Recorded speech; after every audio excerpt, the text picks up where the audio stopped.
Welcome to Baan Infotech. Hello friends, ఇవాళ చెప్పబోతున్న topic ఏంటంటే iOS 18లో వచ్చిన కొన్ని బెస్ట్ ఫీచర్స్ గురించి ఈ వీడియో చూపిస్తాను. అవి అందరికీ యూస్ఫుల్గా ఉండే ఫీచర్స్ కాబట్టి వీడియో నచ్చితే లైక్ చేయండి, షేర్ చేయండి, ఛానల్ మొత్తం సబ్స్క్రైబ్ మొత్తం మర్చిపోకండి.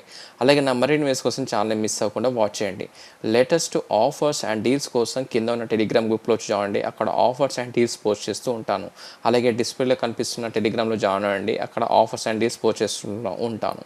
కాబట్టి 3 బెస్ట్ ఫీచర్స్ గురించి చెప్తాను. First of all first feature iOS 18లో వచ్చిన ఫస్ట్ ఫీచర్ గురించి మీకు ఒకసారి చూపిస్తాను. స్క్రీన్లో చూడండి. ఇక్కడ మీరు డైల్ ప్యాడ్లో నార్మల్గా నంబర్ టైప్ చేస్తే నేమ్ వచ్చేది కాదు ప్రీవియస్గా, బట్ ఇప్పుడు టైప్ చేస్తే నేమ్తో సహా వస్తుంది.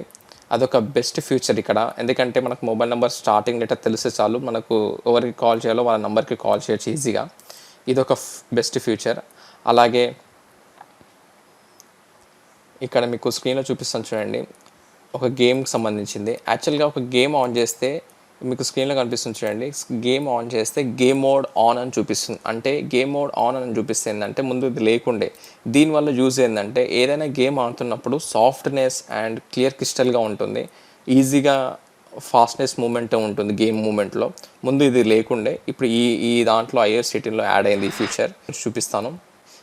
ఇక్కడ మీకు స్క్రీన్లో కనిపిస్తుంది చూడండి, కెమెరాని మనం యూజ్ చేస్తున్నప్పుడు, వీడియో తీస్తున్నప్పుడు మనం పాస్ అండ్ ప్లే చేయొచ్చు. అంటే ముందు ఈ ఫీచర్ లేకుండే, బట్ ఇప్పుడు చూడండి మీ స్క్రీన్లో కనిపిస్తుంది చూడండి, నేను సెకండ్స్ 0.5 సెకండ్స్ చూపిస్తుంది. అలాగే నేను జూమ్ అవుట్ జూమ్ ఇన్ చేసుకోవచ్చు. అలాగే నేను పాస్ కూడా చేసుకోవచ్చు ఈ వీడియోలో. మనకు అన్నెసరీ వీడియో ఉంటే మన క్లిప్ యూజ్ చేసుకోకుండా ఉండడానికి యూజ్ అవుతుంది ఈ ఫీచర్. అలాగే మీకు ఫీచర్ గురించి చెప్తాను. యాక్చువల్గా నాకు ఈ ఫీచర్ నచ్చింది, ఎందుకంటే ప్రీవియస్గా ఏ దాంట్లో లేదు.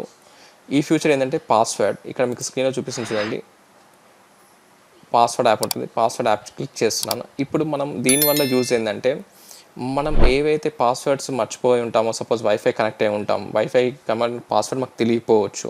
ముందు ఆండ్రాయిడ్ వర్షన్స్లో మాత్రం మామూలుగా మనకు స్కాన్తో యూజ్ చేసుకోవచ్చు. బట్ ఈ iOS 18లో మన వైఫై ఏవైతే కనెక్ట్ అయి ఉంటామో ఆ వైఫై కనెక్ట్ అయ్యి స్కానర్ కోడ్ చూపిస్తుంది చూడండి. మీకు స్క్రీన్లో చూపిస్తాను చూడండి, షో నెట్వర్క్ QR కోడ్. దీనివల్ల మీరు వేరే ఫోన్కి కనెక్ట్ చేసుకోవచ్చు. ఇది ఒక బెస్ట్ ఫీచర్. అలాగే మనం పాస్వర్డ్ మర్చిపోయినా ఇవన్నీ సేవ్ అయి ఉంటాయి ఈ ఈ పాస్వర్డ్స్ దాంట్లో. కాబట్టి ఇదొక బెస్ట్.